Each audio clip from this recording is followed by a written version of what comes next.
Dominus fides tenebres beneficum lumen. Obscure is a 2004 survival horror that puts you in the sweaty, smelly, and hormonal shoes of 5 teenagers trapped in a monster-infested high school. Fortunately for them, this high school is located in the USA, and the means to protect themselves are readily available. There are at least 3 firearms per building, as mandated by the US Department of Education, with some of them even just chilling on top of classroom desks. Where did these creatures come from? And just how many of you will survive the night? If the creatures stalking the halls don't kill you, the school itself just might. So pick up your classroom baseball bat, load your curriculum required handgun, and let's break out of this government funded hell. Obscure does not waste any time. The game begins with a video montage introducing 4 of the main playable characters, and then gets straight into it. We start with Kenny the jock, finding himself alone in the gym before getting led into the school ground dungeon, witnessing a murder before finally being captured. Fast forward to the next day, Kenny's friend, girlfriend and sister find themselves locked in the school and attacked by grotesque creatures. Thing is, everyone is so blasé about what's going on. Plant monsters, knife-wielding students, dark shrouds of evil energy, just another day at Leafmore High. Proudly supported by Monster Energy, Obscure plays similarly to the old school Resident Evil games. You explore the map, find key items, fight or avoid enemies, and manage your limited resources. It also has fixed camera angles, but no tank controls, thank God. Hey, don't look at me like that. Ever since the analog stick was invented, there has never been a need for fixed camera angle games to have tank controls. You also collect resources, but there's no item limit. That one struck me as pretty weird at first, but it makes perfect sense when you learn that if a character dies, they stay dead. You can lose up to 4 characters and still complete the game, so you can load up your selected character with every type of weapon you find, but if they die, their best friend is going to have to trudge over their corpse to collect it. So the decision-making process boils down to, should I give the powerful weapons to one pair of characters to improve their odds of survival, or should I divide the equipment evenly at the gathering spot so that if my team does actually die, the others have a fighting chance of reclaiming their gear? The other thing that makes it stand out from other games in the survival horror genre is that you can have 2 characters at a time and switch between them whenever you like, similar to Billy and Rebecca in Resident Evil Zero. The character you're controlling can follow you around, assist you in combat, or watch you have the life choked out of you. What makes it different to Resident Evil Zero is that the game can also be played cooperatively, which would be fantastic if I had friends. Each of you can pick a delinquent and wreak havoc together. So who are these playable characters, and how are they supposed to survive all of this? Well, it helps that all of them are proficient in the illegal arts. Before they even see their first monster, they're smashing windows, breaking locks, and raiding vending machines. You know, just normal teenage behavior. Each of the 5 students specializes in a different aspect of criminality. Stan is an expert at breaking and entering. His criminal instincts are so fine-tuned that upon entering a new area, he can sense any pickable lock in the vicinity. He also talks like this. Whoa, dog. I don't know what you've been smoking, but you need to stop. Yeah, everything I see up in this piece is whack. You better quit jerking me. Ashley is the best at assault and gun-related violence. Her melee attacks deal more damage than other students, and her special ability allows her to double-tap enemies. Kenny is adept at fleeing from the police. His special ability is sprinting and leaving his partner to die horribly in his stead. Josh is able to sniff out any unstolen items in the area, and dabbles in a little sexual harassment from time to time. Using his special ability lets you know whether or not there are more items left to collect. And Shannon? Well, Shannon is jailbait. There he is, officer. Get him! Shannon's actual ability is to heal 25% more health than anybody else.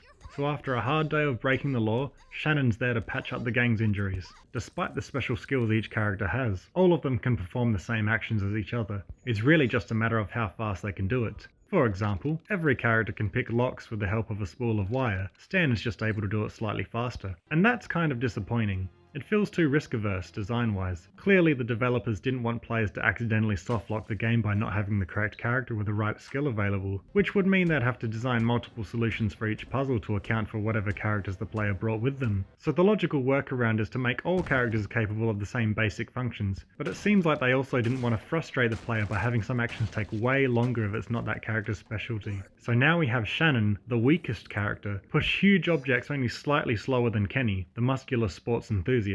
I get why they did it, I just wish they were able to put more time, money or effort into making each character feel unique. So let's get into the story. Obscure is a pretty short game. I finished it twice in one day, once on normal, which is the highest available difficulty at first, and then again on hard. In total, it took only 6 hours for both runs, so feel free to buy the game, download it, and play it if you want to experience the story for yourself.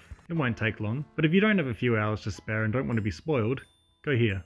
Well, it's certainly interesting. In the 19th century, twin brothers Leonard and Herbert Friedman discover a rare plant spore in Africa that seems to be able to grant long life, but can also mutate humans and animals into deadly creatures. So a lab is built underground, with a school on top to act as a cover, and Herbert acting as the headmaster. The school's secondary function is to give Herbert a way to kidnap people to perform experiments on. So far, very Umbrella-esque. Fast forward to 2003, the experiments seem to be escaping out of the lab and into the school, killing or infecting everyone and destroying the faculty buildings. What makes the story unintentionally hilarious is how obvious everything is, and how easy it is for the main characters to work out what's going on. Due to the experiments conducted with the plant spores, Herbert Friedman and the school nurse are both over 100 years old. Now you'd think somebody might at least notice that such a noteworthy figure has been in the job for quite some time. Firstly, the school has been around for generations. If the staff hadn't noticed, surely the students' parents would have noticed. Secondly, students have been going missing for years. One clue indicates that at least 28 students had gone missing up until 1969.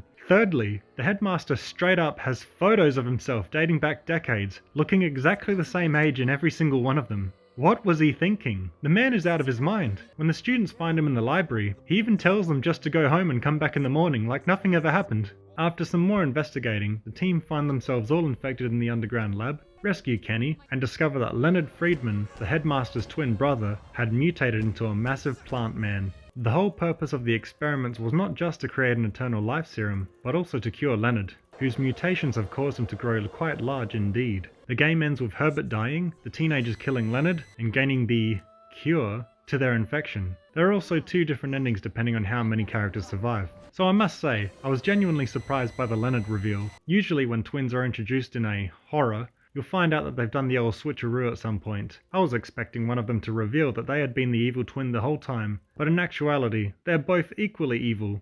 Good stuff, despite the silliness of the mystery itself. Graphics wise, it's aged really well for a 2004 game. Everything looks so crispy? Although the environments often have some low resolution textures, the character models are quite detailed and expressive. I think it's pretty well accepted that a game's art style always trumps technically impressive graphics in the long run. It's the details that make this game look a lot better than it should. The map is filled with heaps of physics-enabled clutter and debris. Little things like water dripping from the ceiling, steam puffing out of pipes, reflective floors and mirrors that actually work like they should? Whoa, it's been a long time. Of course, playing a 2004 game today is always going to have some issues associated with it. Most notably, the game doesn't run in widescreen out of the box. It can be modded in, but it was never a problem for me. Also, for you Sum 41 fans, I'm sorry, but the original intro song has been cut. I hope that both of you are able to recover from this devastating ordeal. But Sum 41 aside, the soundtrack is pretty haunting and sets a really creepy atmosphere. The only thing I don't like is the random screams put into the ambient tracks. At first, I thought it was NPCs in the building that I'd be able to find, but it turns out the screams don't actually correlate with any real event in the game. So on to the actual bad stuff. As you might have guessed, this survival horror is not very scary at all. The only scary thing about it is maybe one jump scare and the fact that half my video files were corrupted during the recording process. That's pretty spooky. And there's some pretty questionable content. Some of it's pretty funny, like the title being obscure and Stan's dialogue being the way it is. But some of it's more concerning, like making the only black character the best at committing violent crimes and deliberately giving the 17-year-old girl an extremely short skirt in both costumes. And I say deliberately because here is the first piece of promotional art you can view after beating the game. Make of that what you will. There are very few puzzles in the game, and they're all pretty easy. But there's one in particular that forces you to solve in real time while your partner protects you. That's a pretty good idea, and something that the game could have done more with. The puzzle itself is no trouble at all, but the enemies that spawn during this section can only be killed by shooting them, and if you run out of ammo, I'm 99% sure you'll softlock the game. Also, you can't sequence break the game if you already know the passwords. Like, come on. When it comes to the difficulty level, I'm pretty torn. On one hand, I wish that you could choose the hard difficulty from the start, because normal is pretty easy. I finished the whole game only losing one character, and I easily could have got them back if I really wanted to. I was just curious to see how much the game would change because of it. The difficulty level doesn't just change the damage values, it also affects the amount of weapons, save CDs, and monster energy you find in the world. On normal difficulty after the prologue, you find your first firearm just in time for the first major enemy. Energy drinks are everywhere, and I finished it with a surplus of save CDs. On hard difficulty, it takes much longer to find your first pistol. The teenagers were perpetually wounded, and I still finished it with a surplus of save CDs. As good as the shuffling and limiting of resources is, the fact that you have to beat the game on normal means that you already know what's coming up. I imagine it could have been a pretty tense first playthrough if I could have chosen hard mode from the beginning. As far as survival horrors go, Obscura is well worth the time. If the game was more willing to take risks with its design decisions, then maybe it would have been better remembered. As it is though, it's simply a great concept with a flawed execution. Thank you for joining me on this journey. I really appreciate it. See you next time.